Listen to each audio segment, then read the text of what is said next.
or to use your voice or to make a difference. If you're looking for another sign, I have no idea what to tell you. I just want to encourage you, though, that yes, this is about America. And yes, my husband would say saving Western civilization. That's true on both fronts. But deeper than that, this is about your soul. Because the fight for freedom starts within, inside of each and every one of you. So again, please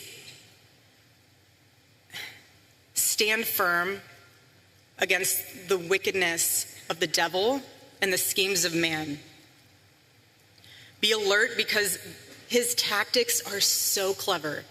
What he'll do is he will find one thing. He will find fear, he'll find disappointment, he will find one thing, and he will wedge it in between you and the Lord, and he will make it grow. He will make it grow so much that you lose sight. It becomes this, almost like an eclipse, where the truth is hidden behind it.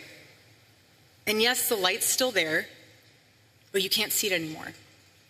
That's the enemy's tactic. And the bottom line is that the enemy doesn't need to change your theology. He just needs to change your vision. And if he can get in your head and blur your vision and distort your vision, he'll do it. He'll do whatever he can. But what the enemy forgets, though, is that the presence of a shadow is proof that there is light. He forgets that.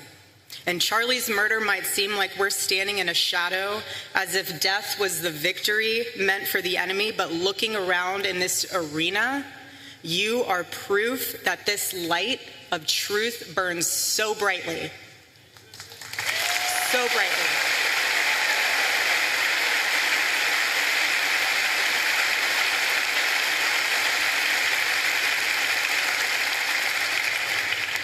The Lord is calling you to rise.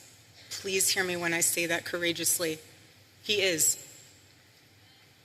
Do not be afraid. It is so easy to be afraid, but we are commanded to not be afraid. And when you take that stand, it will encourage and inspire someone else to do the same. Whether that is someone in your circle, whether that's a family member, whether that's someone you never even met before because they saw you posting something on social media. You can't change a nation if you're enslaved to fear. And you can't call out corruption if you're still chained to comfort. And you can't stand for truth if you first do not kneel before the Lord.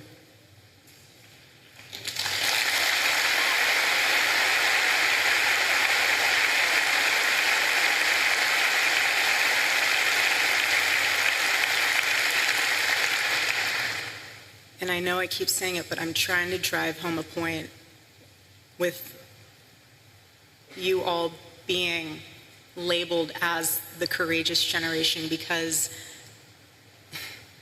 this generation will decide if America remembers who she is or if she'll forget. And I believe with all my heart that God placed you here and now in Ole Miss, not by accident, but by assignment. There is no mistake that you are here in this stadium and arena today. No mistake. God doesn't make mistakes. Doesn't make mistakes.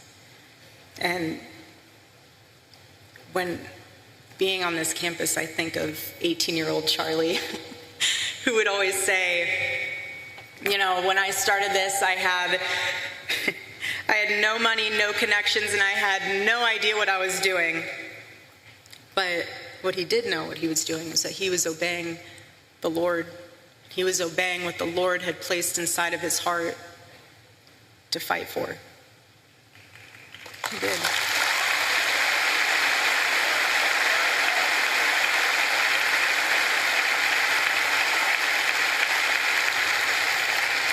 And he persevered. He persevered, and look what he left us. Look what he left us with. He didn't leave us empty-handed. He built a machine, and all of you are a part of that. Again, the heartbeat of Turning Point USA.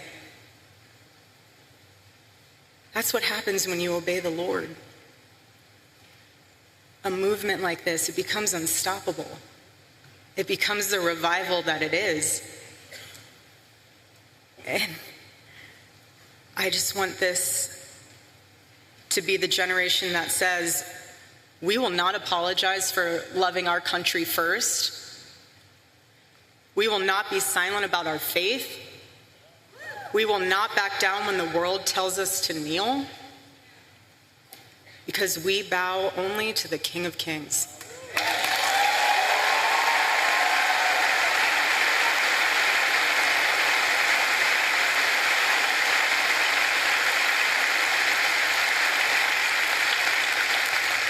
And it's from him that we rise.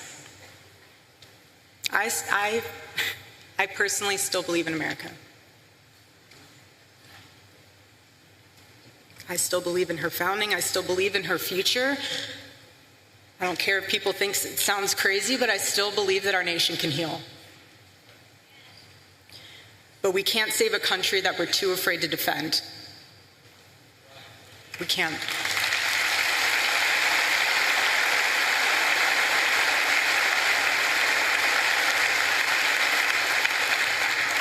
On a more personal note, when we first moved into our home, inside of our bedroom, I had on the side wall, when you walk in, it was above the bookshelves, it says, on two framed pieces of paper, it says, "They will be known by the boldness of their faith."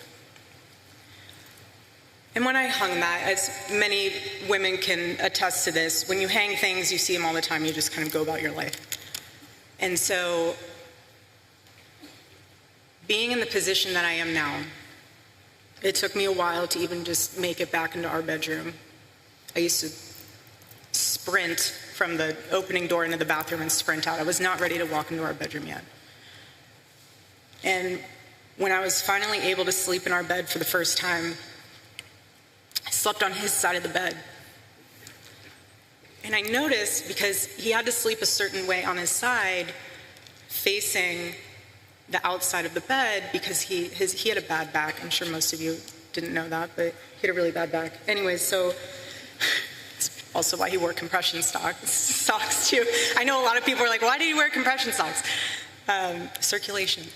Anyways, so he would sleep that direction, and so I found myself sleeping that direction as well. And when I woke up, for the past several nights that I've been able to be in there, I saw that the first thing I'd see is that on the wall, "They will be known by the boldness of their faith." And I thought to myself, he saw that every single morning he woke up. I didn't, because I'm on the other side of the bed, so I'm facing the window. But he saw that every single morning. And then I thought to myself, because when I go to the office, I will never sit in his office chair. So there's like a couch on the side when you walk in, and I sit on the couch. And on his desk, flanked between the Bible verse of Micah, chapter 6, verse 3, it all kind of came together for me. So he sees us on the wall, and then he sees on his desk these 3 questions that he would ask himself every single day. And it would be, what is something I can do for someone today? The second one was, what is something I can do to add value to the world today? And the third was, how can I honor God today? Those were the 3 questions combined with the words he saw every single morning. So to me,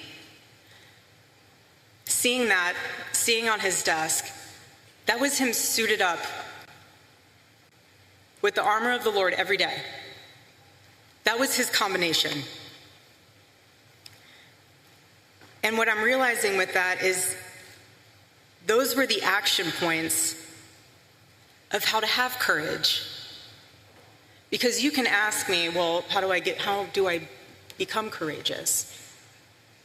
Ask yourself those 3 questions every single day. And I promise you, you will get courage. You will. Because what death amplifies even more is that you only get one life. Just one.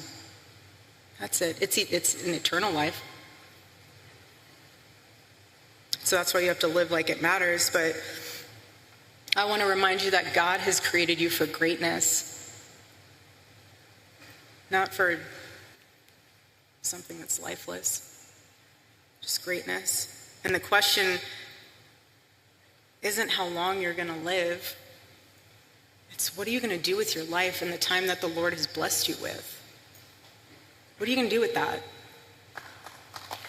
That's the question.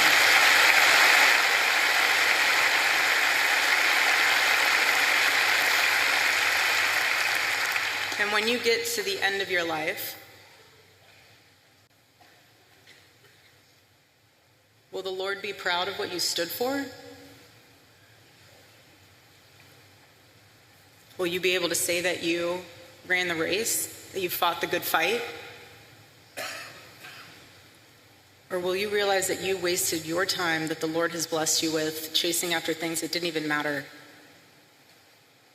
Hold that into perspective. And remember, being the courageous generation that you are, stand up for the truth, defend life, love your family fearlessly, love your spouse fearlessly, love this country, defend her, and serve our God. And don't think that it's someone else's role to do it. You do it. You do it. Do it for Charlie. Do it for Charlie.